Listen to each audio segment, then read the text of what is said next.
আমরা সবাই ছেলেদের হস্তমৈথুনের ব্যাপারেই আলোচনা করে থাকি, কিন্তু একজন মেয়ে তার পার্টনারের সাথে না করেই নিজেকে কিভাবে স্যাটিসফাই করে, নিজেকে কিভাবে আনন্দ দিয়ে থাকে, এই ব্যাপারে অনেক ছেলেদেরই জানার ইচ্ছা থাকলেও সাধারণত এই বিষয়ে কেউ আলোচনা করে না। অনেকে তো আবার এরকম মনে করে থাকে যে এটা শুধুমাত্র ছেলেরাই করে, মেয়েরা করে না, কারণ এটা করা ভুল কাজ, এতে বাচ্চা হতে প্রবলেম হতে পারে, বডি দুর্বল হয়ে পড়ে। তাই আজকে আমি আলোচনা করব যে মেয়েরা কিভাবে হস্তমৈথুন করে, কেন করে, আর এটা করা ঠিক নাকি ভুল। নমস্কার, আমি মাধুরী দাস, হেলথ কনসালটেন্ট। তো চলুন শুরু করা যাক।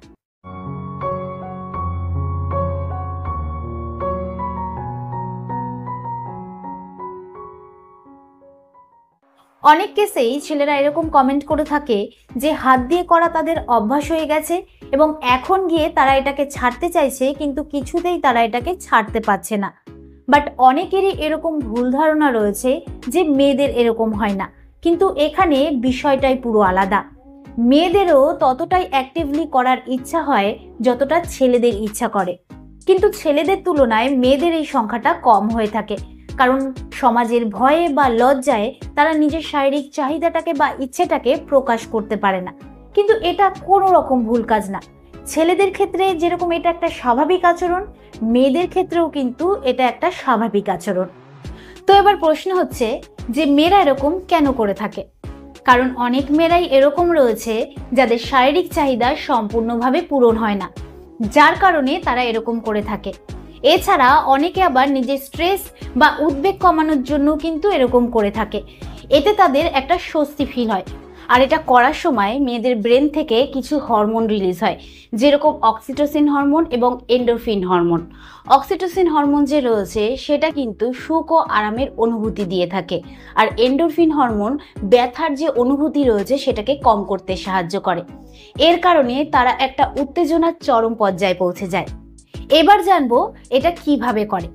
তো দেখুন, যদি মেয়েদের হাত দিয়ে করার কথা বলি তাহলে কিন্তু সেটা নর্মালি দু ধরনের হয়ে থাকে। এক নম্বর হচ্ছে মেয়েদের প্রাইভেট পার্টসে যে প্রস্রাব করার ছিদ্রটা রয়েছে তার ঠিক ওপর দিকে ছোট মতো উঁচু মতো যে অংশটা রয়েছে, যেটাকে ক্লিটোরিস বলা হয়, সেটাকে ঘর্ষণ করা। তো এই নিয়ে আমার একটা ভিডিও রয়েছে, নিচে কমেন্টে লিংক দেওয়া রয়েছে, চাইলে আপনি দেখে নিতে পারেন। আর 2 নম্বর হচ্ছে আঙ্গুল দিয়ে করা। তো 1 নম্বর পয়েন্টে মেয়েদের নিচে যে ছোট মতন উঁচু মতন অংশটা রয়েছে তাতে প্রায় 8000 নার্ভ এন্ডিং রয়েছে, যেটা ছেলেদের প্রাইভেট পার্টসের তুলনায় অনেক গুণ বেশি, যার কারণে সেই জায়গাটা খুব সেন্সিটিভ হয়ে থাকে। তো সেখানে আঙ্গুল দিয়ে হালকা করে রাব করলে বা ঘর্ষণ করলে কিন্তু ব্রেনে এক চরম উত্তেজনা তৈরি হয় এবং হরমোন রিলিজ হয়। তো হরমোন রিলিজ হওয়ার সময় মেয়েদের বডিতে যে পেশিগুলো রয়েছে সেগুলো সংকুচিত হয়ে যায়, হালকা টান অনুভব হয় এবং যে হার্টবিট রয়েছে মানে হৃদস্পন্দন রয়েছে সেটা বেড়ে যায়। আর 2 নম্বর যে পয়েন্ট রয়েছে আঙ্গুল দিয়ে করা, সেক্ষেত্রে মেয়েরা তাদের প্রাইভেট পার্টসের ভেতর আঙ্গুল ঢুকিয়ে ঘর্ষণ তৈরি করে এবং তার মজা নিয়ে থাকে। অনেক ক্ষেত্রে এরকম দেখা গেছে যে তারা আঙ্গুলের বদলে টয় ব্যবহার করে থাকে। কিন্তু ফিঙ্গারিং করার আগে সবসময় নিজের হাত পরিষ্কার করে নেওয়া উচিত এবং আঙ্গুলে যদি নখ থাকে সেটাও কিন্তু কেটে নেওয়া উচিত।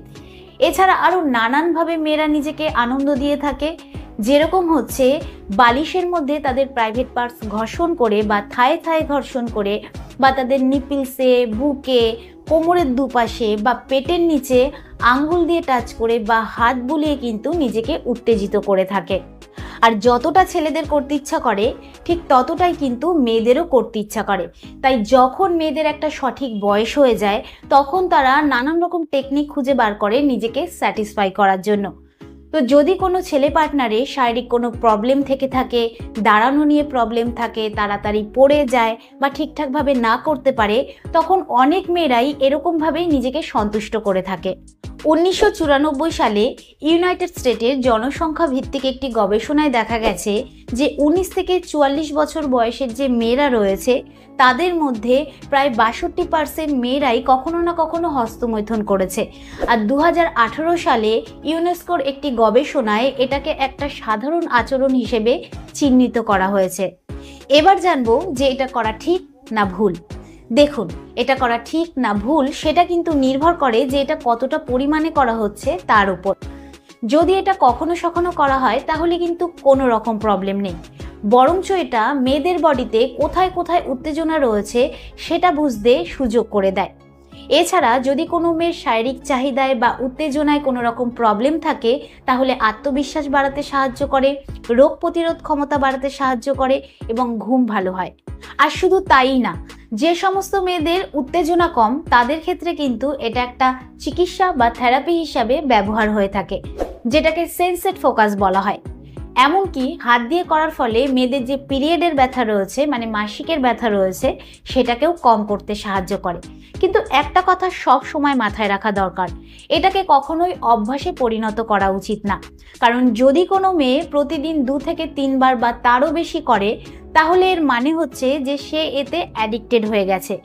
এর ফলে নানান রকম প্রবলেম হতে পারে, যেরকম হচ্ছে নানান রকম ইনফেকশন ছড়াতে পারে, বাস্তব সহবাসে নানান রকম প্রবলেম হতে পারে, করার সময় ফিলিংস কম হতে পারে, এবং যদি কোনো মেয়ে বিয়ের আগের থেকেই অতিরিক্ত ফিঙ্গারিং করে তাহলে তার উত্তেজনায় বা আনন্দের ক্ষেত্রে বাস্তব সহবাসে একদমই মজা আসবে না। তাই আবারও বলবো, এতে কিন্তু অ্যাডিক্টেড একদমই হওয়া উচিত না। কিন্তু হ্যাঁ, সপ্তাহে 2 থেকে 3 বার করা যেতে পারে, কিন্তু অবশ্যই সেটা হাইজিন মেনটেন করে, মানে পরিষ্কার পরিচ্ছন্নভাবে। তো আমি আশা করব যে ভিডিওর দ্বারা আপনি উপকৃত হবেন। ভিডিওটা কিরকম লাগলো অবশ্যই কমেন্টে জানাবেন।